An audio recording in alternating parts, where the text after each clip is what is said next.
Mais uma questãozinha, acompanha comigo. Julgue os itens seguintes. No que diz respeito às redes de computadores, no modelo OSI, dispositivos de comunicação de redes operam em diferentes camadas. O repetidor na camada física, a ponte bridge na de enlace, o switch na de rede e o roteador na de transporte. Certo ou errado? Bem, pessoal, aqui tem um ponto muito importante que nós temos que entender o que significa modelo OSI. Quando a gente fala do modelo OSI, é um modelo para interconexão de computadores em sistemas abertos e é um modelo de 7 camadas.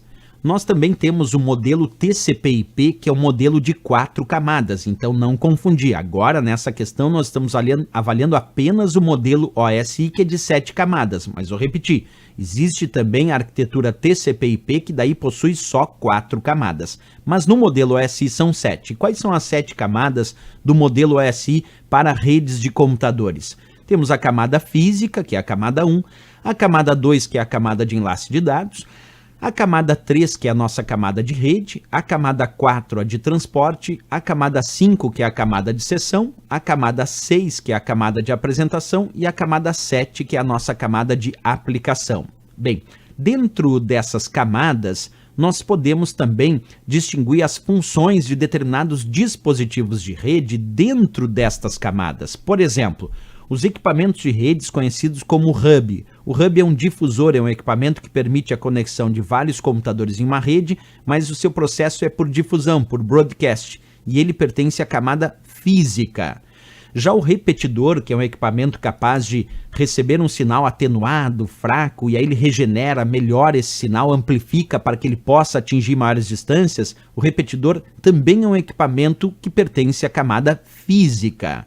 Já o modem, que é um equipamento para converter sinal. O termo modem vem de modulador-demodulador. Ele pode converter, por exemplo, sinal analógico em sinal digital e vice-versa. Por isso o modem é um modulador-demodulador muito utilizado para conectar computadores à internet usando, por exemplo, linha telefônica. Então o modem também pertence à camada física. Nessa camada física, nós tratamos dos dados brutos, como eles são, os bits no seu estado bruto. Mas nós temos uma camada acima da camada física, que é a camada de enlace de dados ou ligação de dados, que tem outros equipamentos, como por exemplo um switch, que é um comutador, que também permite conexão de vários computadores entre si, funcionando como um ponto central de conexão numa rede com topologia estrela, e esse switch ele trabalha por comutação, enviando o sinal somente para o local onde esses dados se destinam. Esse é o switch, um comutador de dados. Então ele pega esses dados e manda para esse local, esse aqui é para aquele lá, e esse é para o outro, ele vai comutando os dados para o seu destino adequado.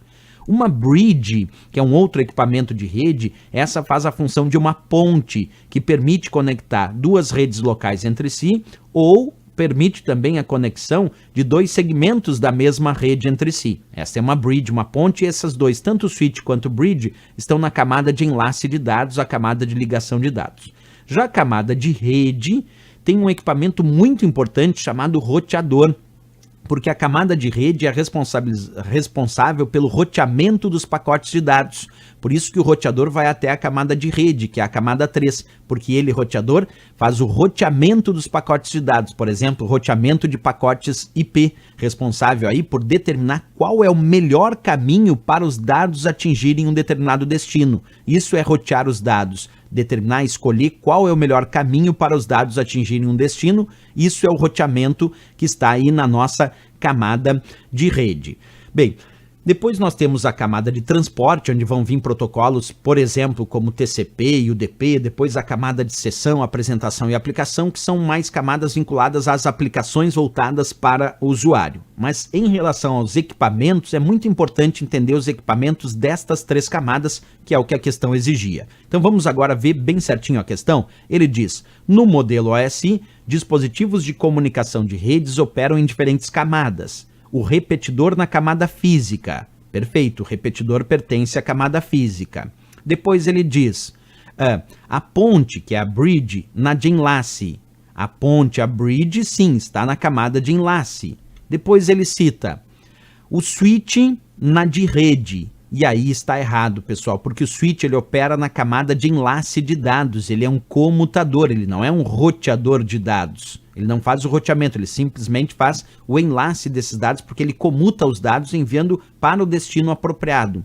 Agora, já o roteador escolhe, define qual é o melhor destino para chegar a um destino, fazendo roteamentos de pacotes de dados através do seu endereçamento. Então, é importante separar essa partezinha que o switch não está na camada de rede, o que já torna a questão errada. O switch, ele pertence à camada de enlace de dados. E aí ele diz, o roteador na camada de transporte. Errado também, percebe que o roteador pertence à camada de rede, que é a responsável pelo roteamento dos pacotes de dados. Então, errado também aqui no final, onde ele disse roteador na de transporte. Marcamos como errado a questão, mas ela é interessante porque ela nos mostra que também, além de precisar estudar quais são as camadas que temos no modelo OSI, que são 7 camadas, também temos que estudar quais são as camadas do modelo TCP/IP, que são 4 camadas, mas além disso, tanto no modelo OSI quanto no modelo TCP/IP, e principalmente aqui no modelo OSI, nós temos que saber que equipamentos de rede pertencem a cada uma dessas camadas, certo? Então, errado a questão porque deu errado ali a posição de alguns equipamentos nas suas respectivas camadas, certo?